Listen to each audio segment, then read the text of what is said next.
All right. And starting off, you see Toomer here. He is a half African American, half white, and predominantly he is white, so easily he can pass. And from his biracial status, he has trouble figuring out quite who he is because of the era and the social implications of that era, which is the Jim Crow era. We'll get to that here in a little bit. In Kane, he tries to figure out exactly what he is. And there's a lot of little examples of him trying to figure that out. A lot of short stories, and there's a lot of, or a couple examples of passing in there, and he uses this to kind of understand more what he is. In Bonan Paul, there is a man who they don't quite know what he is, and people are a little concerned about that. They're wondering, what is he? A Spaniard, an Indian, an Italian, a Mexican, Hindu, or Japanese? They don't quite know, and it unsettles them. And from that, he kind of feels unsettled into himself. And from Fern, you can see, she is a very light-skinned woman in the South, and kind of the way he describes her, her nose was aquiline, Semitic, if you've ever heard a Jewish cantor sing, so you can kind of imagine her face, her face, how it's described, and how it doesn't really have much resemblance to African-American features. He says, besides, picture this if you can, a cream-colored solitary girl sitting at a tenement window looking down on the indifferent throngs of Harlem. Or suppose she came up north and married, even a doctor or a lawyer, say, one who would be sure to get along, that is, make money. Now, generally, back in the time of Jim Crow, blacks were generally associated with poverty. So you can kind of get it from that right there, that when they're talking about making money, they're talking about a white doctor or a white man. And he's saying that she can pass. She can go up to the north and pass, but why doesn't she? She could marry a white man, a white doctor, and improve her social status, so why doesn't she? And he's asking himself this question, why wouldn't he pass? Because he did go up there. He did pass as white. So he's asking himself, why wouldn't somebody do this? And a little bit about Gene Toomer himself, and in fact his grandfather. His grandfather was the first African-American Louisiana governor. And this is a little bit about them in the afterword. Schools in Washington, D.C. were rigorously segregated. Pinchback would have no choice, even if, as does not appear to be the case, he sought to educate his grandson across the color line. So his grandson was in, or Toomer was in, both white schools and black schools because they were segregated pretty bad back then. Clearly the issue of his grandfather's ethnic ancestry has a vexed one for Toomer. One was crucial for him to position and reposition as he sought to redefine his own racial identity, and that's where a lot of everything is in Kane, is him trying to figure out who he is among his race. Now, a large part of his strategy was strongly implying that his grandfather was passing for black and was rooted in Toomer's desire to paint the roots of his branch of his family tree white. And he was denying, from this you can see that he was denying who he was, and that he was essentially trying to pass as something that he wasn't, or half was, anyway. Incognito is all about passing. It's very interesting. It is a graphic novel and also a passing narrative itself. As you can see, Matt Johnson is, for the most part, white, which you can see. And he relates that in Incognito. He's actually 1/8 black. And basically, Incognito takes place in Jim Crow era again. And the protagonist is Zane Pinchback. Zane Pinchback is essentially a journalist going around and reporting on lynchings or group killings of blacks, hangings and whatnot. And because they don't make news among the white community, they don't make news. So what he's trying to do is make it news and try and make a change from that, and make sure that everyone realizes that it's not right. And here's a couple examples of passing in Incognito, and as you can see, as he's drawn right here, he's very white skin toned, and nobody else even notices. Let's see, that's one of the things that most of us know that most white folks don't, that race really doesn't exist. Culture, ethnicity, sure, class too, but race is just a bunch of rules meant to keep up on the bottom, or to keep up us on the bottom is what it should be. They think that they're just normal. They think that they're universal and that everyone else is an odd deviation from form. And really what he's going over there is how whites view themselves as opposed to how everybody else views them. And they think that they're the norm. And that's what makes it so easy to pass as, because they can view the traits that white people have that they don't see themselves. And that's one of the ways that he passes. And Matt Johnson himself, we'll look at him in the author's notes of Incognito. He says, I grew up as a black boy who looked white. This was a predominantly African-American neighborhood during the height of the Black Power era, so I stood out a bit. You saw that his skin tone, he looked very, very white. My mom even got me a dashiki so I could fit in with other kids, but the contrast between colorful African-American garb and my nearly blonde straight brown hair just made things worse. And so he's having troubles with who he is. He is a black kid growing up in a white body in a black neighborhood, and there's kind of a little bit of discrimination there, and he's trying to pass away from the whiteness right there. And he says, the birth of my twins in 2005, one of whom is brown-skinned with black afro hair, the other with the palest of pink skins and more European curly hair, brought the rest of the story to me.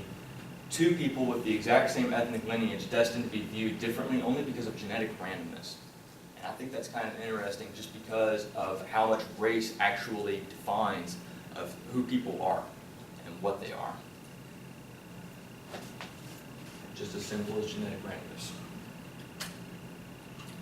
Again, Matt Johnson in Pym, and the protagonist of Pym is Chris James. And Chris James was a professor at a college who taught African American literature, and he kind of got tired of that. He didn't necessarily want to do that. He wanted to move on to something else to help define whiteness and to help solve this problem of how people view race and try and achieve ascend into a post-racial era, a truly post-racial era.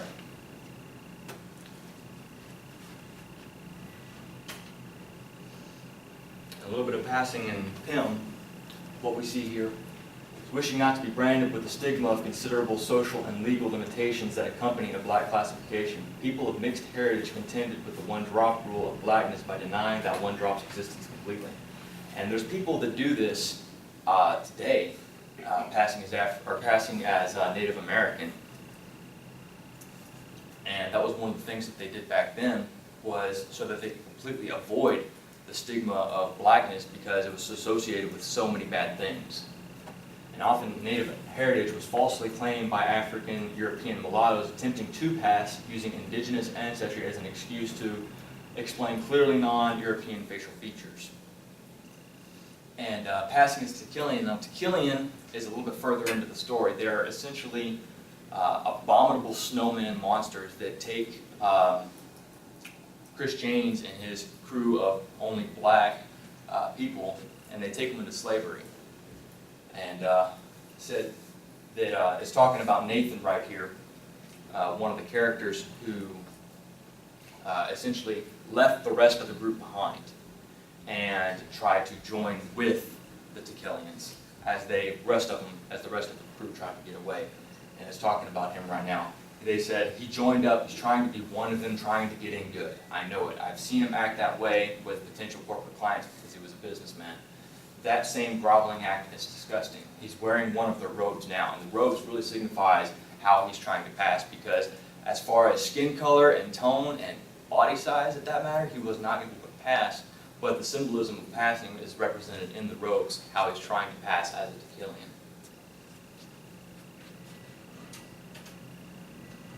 So there's 4 questions I want to ask. What is passing? When did it start? Why? And how? So what is passing? Passing involves a deception that enables a person to adopt specific roles or identities from which he or she would otherwise be barred from prevailing in social standards. And essentially what that means right there is just trying to get away from that stigmatism that we're talking about, or that stigma, of, lower class, of second grade, of, not equal with everything else. He said, or adopt specific roles or identities that contradict one's self-understanding of the role or identity. So obviously, if you're passing, you know that you're not what you're acting as, and you understand that. So when did people pass? And this is the Jim Crow era, 1876 to 1965.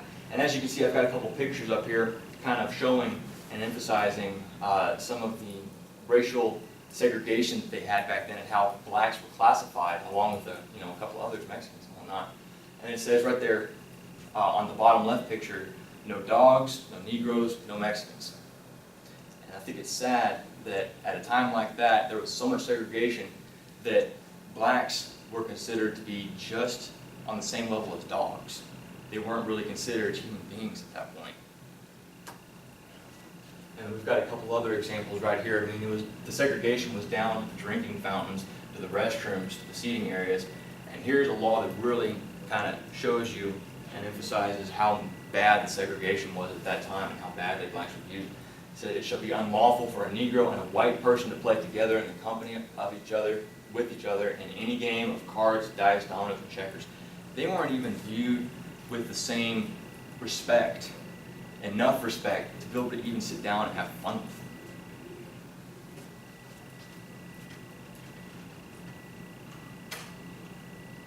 So why did people pass?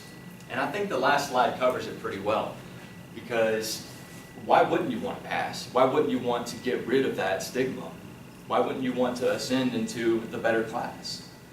So there's better jobs, convenience, safety, right to vote, personal reasons, kind of like how Zane Pinchback was. He had his personal reasons. He wanted to make everything known. He wanted to kind of help move beyond that. As you can see, help wanted sign, white only, and then even an example of how a lynching might start as just a bunch of white people who are ganging up on a black person for more than likely no justified reason. So how do people pass? Well, first off, and the easiest way to recognize is an example of Gene Toomer right here, is his predominantly white skin. I mean, if you've never seen him before in your life, and you had to guess in a racial society where the one drop rule exists, which was if you had any black ancestry at all, regardless of how much white or anything else, you were automatically considered black. So if you had to pick between white or black, what would you pick? Because he predominantly looks white. And there's a couple other ways to help create that illusion of passing. And it's not just with skin. I mean, there's a couple different things, such as right here, an example of incognito was he's combing his hair back, he's getting away the frizz and everything, and his hair, and he's making it nice, straight, business-like, and in the same way that he's got the suit right there. Nice, businessman-like, cleaned up, and that's more or less how whites were viewed, not how blacks were viewed. Blacks were viewed with poverty and filth at the time. So, in conclusion, what does passing mean to us? It can mean a lot of things, but what it means to me is race itself. Race itself is nothing but a tool, a device. I could read it from up here. Racism is a device, no more, no less. It explains nothing at all. It is simply a means and invention to justify the rule of some men over others. And I think that's pretty self-explanatory. The second one, go ahead and pull it apart into two pieces. Those who can pass not only inherit the legacies of mixed race heritage, they put that heritage into practice in a way that marks transgression and thus lays bare the paradox of unequal entitlements in a land of equality. Now here, it's talking about the paradox of inequality and what passing represents. Passing represents an inequality, and it's showing that in a land of equality, why is there equality? We have passing. So if we have passing in a land of equality, then what is this? And the second part, this paradox is why passing creates such cultural anxiety, and yet why, too, it holds so much progressive potential. And I believe that passing does hold potential. Because when you look 100 years back into the Jim Crow era, and then you look now, things have gotten a lot better. We are not nearly as segregated as we were, even though there are cases and examples here and there, but not nearly as bad as it used to be. So if passing represents an inequality, and it also represents potential, then to us, it could be leading us into a post-racial society, and it could be that bridge. But I don't believe that we will be a post-racial society until we eliminate race. Because we still have to sign race on censuses. We still have that thought that when you see a biracial couple in a store, you may not think anything bad of it, but it still crosses your mind. Even for just a second, in a way that a white couple or a black couple wouldn't, it still crosses your mind. So that I believe that we're not totally and truly in a post-racial society yet. But if we can remember passing and we can remember the Jim Crow era, then I believe that it can be that bridge into a truly post-racial society. Thank you. Works side page. And any questions?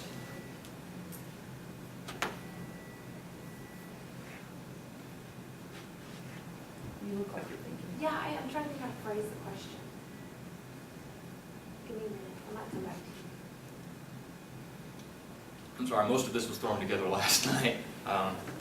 Okay, you're not supposed to say that at the very end. It's kind of true. You did a good job.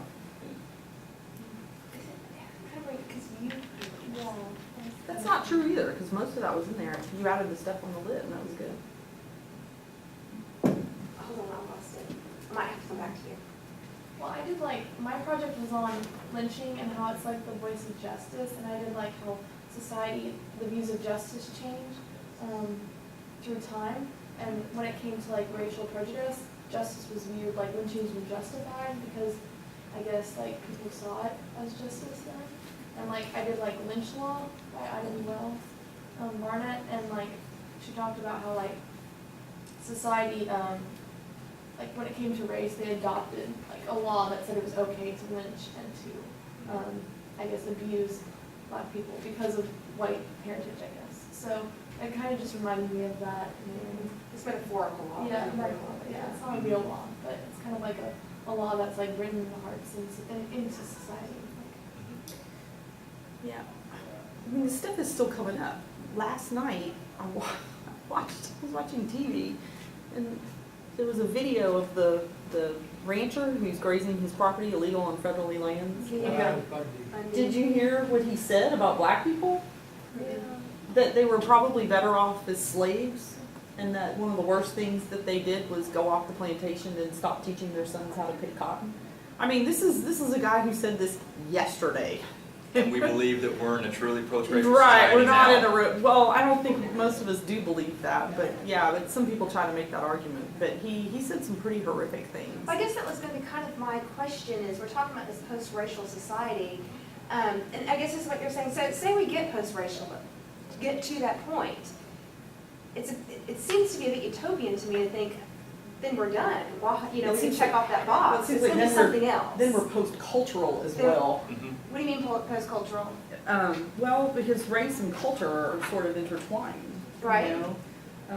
Arab culture, Mexican culture, or African culture. Right. And then African culture in Jamaica. So if African we're culture. post-racial, post-racial, we're post. culture will be beyond. Right. The cultures will be so blended that there's no such. Right. It'll be one culture rather than distinctive Right. cultures. Yes. There's actually yeah. a science fiction short story where a guy has wishes and he makes a wish for race to go away, and everyone is gray. Everyone Yeah. is gray, same shade of gray, and it's just a very boring. Yeah. I think I've seen a Fairly Odd Parents episode like that. Hey, you get some good stuff on the Fairly Odd Parents. Yeah. I know you were talking about was it Jim Crow era and stuff. Do you think it could move on to other issues besides just kind of what y'all are talking about? Could it move to other issues rather than, I guess, racism? And The Jim Crow era? do you think that we could Mentality take that behind mentality could move to another issue? And do you think it is, since we're kind of going away from racism and being more, I guess we're more receptive of other races and we're not quite in that era and we're getting better. Do you think it could move to something else? Like that aggression? Yes, that same mentality. There's no telling. There's been a lot of things over history that it moved from. I mean, even now we're still getting over, gay people being in the military and just a couple other things. And, it's gonna take work, but I highly doubt that we'll ever be truly perfect. As human beings, we are flawed. I think it is moving. Some people are trying to move it that way because of the law that was just passed in Mississippi that was actually not voted on by the governor of Arizona, which allows the Freedom of Religion Act, which basically allows people to discriminate against other people. I mean, it's a law allowing you to discriminate. Yeah. If you're a baker, you won't bake a wedding cake for a gay couple getting married. So that is a resurgence of Jim Crow focused in a different way. Mississippi, I believe it passed. The governor said he was going to sign it. The governor in Arizona did not. So I'm What not. strikes me interesting about that argument, though, is just the different ways that it can be interpreted also, is that people have defended the argument so much, not that I have a problem with homosexuality, but I have a problem with somebody telling me how I'm going to run my own business. So some of these issues go, and I think we often look at, because we're looking at the issue of racism and Jim Crow and slavery and all that from so many years, we're so many years of separation or so many years away from it that we're interpreting it, and we're able to look at it from a different lens, we're able to look at it more clearly or with more knowledge. And when I read that sort of issue, I think I've read so many different points of views that I think we're too close to it today to really be able to understand what the real argument is and how closely it is truly linked to, say, segregation and racism. I think Booker T.